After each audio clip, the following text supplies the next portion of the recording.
Sanibonani babukeli lo bingelelayo umzovukile Khanyeza isibongo esigodini sasemsamo kusenqothu ke idolobha lami ke indawo ke engibizwa yona manje la ngoba ngilapha nje eGoli ngeke ngithi ekhaya kusenqothu esigodini sasemsamo kushuthi ke lo bingelalo uJehova semnike ulokhu njani ugadeni ngoba ingane singaphakathi udumo leintombi nensizwe ezingenamona mangenamona wazi ukuthi ke wena uhamba ke nomashayivana mawunomona ungixolele Nkosi yami kodwa mhlawumbe nawe uNkulunkulu wakho uyobuya abuye ngakuwe akuvezele ukuthi loya muntu omzondayo kanawo sathana sondele eduze kwakhe futhi la ngihamba naye umshana ukuzala udadewethu ke ngoba phela ngathi shwatho umalume bakho yimene bezobe sengimkhulumela esayidini lo malume bakhe ngika kaMahlalela awuzichaze mntakamkhulu. Sanibonani nonke babukeli cha igama lami nguNgika ngumfo wamakhalibhodi ngale nami la kusho khona lo mfo kaMesi cha umfo wamalume lo uzalwa umalume wami uma wakhe ubaba wakhe lami wami sisiphuma endaweni yasenqothu esigodini sasemsamo eqhudeni intaba esiyakhe njengoba sizama ukwenza lokho esikwenzayo njengamanje sifuna ukuthi nazi ukuthi bawethu ukhona umsebenzi esibhizi nawo njengamanje wayo lensizwa le kamalume ekuthiwa ama AK47 njengamanje sizokhipha iCD entsha yama AK47 ohamba phambili yena umza wami lo ingqondo yomuntu osebenza eredweni cha angeke ngani namaningi kodwa nje ngingakusho ukuthi nisazokuzwa kukhona ingoma esidlala ezimnandi impela ke niyasazi ke sivamise ukudlala izinto ezimnandi ngoba kusuka kudala kule yaminyaka kusukela ngo2001 kuze kufike manje kade saba khona indima yamaskani ukuthi phela izinto ayifiki kanye nesikhathi sisodwa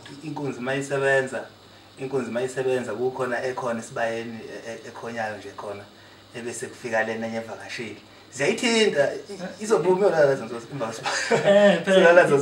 usukusho mina ke cha mina ngingika kaMahlalela ongadwayelekile uhlala eGoli abanye bedume ngokuhlala emakhaya labo kuthiwa omashayinyo wake laba bahlala ekhaya mina ngumashayimani ngoba ngingwala eGoli Mahlalela cha akukho enganda ngabo bekuyikho nje ukuthi ngichaze ukuthi kukhona into esiyenza enhle ezophuma nilalele nithande nithokozele ngiyathemba ukuthi njengoba nawo nyaka odlulena nenze kanjalo uma AK47 nakulokho ngizophinde nenze ngibonge mina ngasayidini la ushuke impela lento esibhiza ngayo njengamanje siyomxalela Nkosi yami ongagcina ngayitholanga kodwa yena la akayithola khona laba abanayo bayomtshela ukuthi endoda awubeki indlebe lapha uzwe mayisezwile nginesho ukuthi uzosukuma uyifuna lento lapha yilokho nje ke sikufisa kunena kakhulu singakusebenzisa kakhulu lokho okulapha emgwaqeni uthi uyathenga udunisa kuthiwa nangu bangidumisile lapha hayi kuke kusidumaze thina lokho mawuthanda thina ungadumisa impela star ngena ngqo uyebukweni lapha ubhekisise kahle lokho oyikhona okufunekayo shuthi la ingoma ezitholakalayo bayithola ingoma yothando ukuthi ujabulele umuntu wakho manithokozile ngendlela nizwene nihleke kuze kweqe izonijabulisa leyo ngoma ngiyakutshela angibubuzi ngiyakutshela ebese kuzoba khona ingoma yensizwa ukuthi mawushaya ihawe inkabe yakwenu uzoyithola la emayike kuzoba khona ingoma esikhuluma ngezinto ezenzakalayo la ezweni ezenzakalayo kushuthi ngathini ake ngithi nje nginenkinga lapha nami makhelwana makangiphethe kahle kushuthi ingoma ezifana nezingoma ezithi azibe kanjalo ekhuluma ngento nawe yenzakalayo kuwe ngoba akekho umuntu ongaxaka umthakathi wakhe naye eduze la omakhelwana banenkinga cha bakutha asisukumene ngokuzimisela ziyatholakala ingoma ngobuningi njengaleyo umsizwa nje njengale nethi nje wayishabeleza ishabeleza impala ishabeleze futhi solala ngubona amayincane yona la yadabuka ningayilindela nje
Ishabelle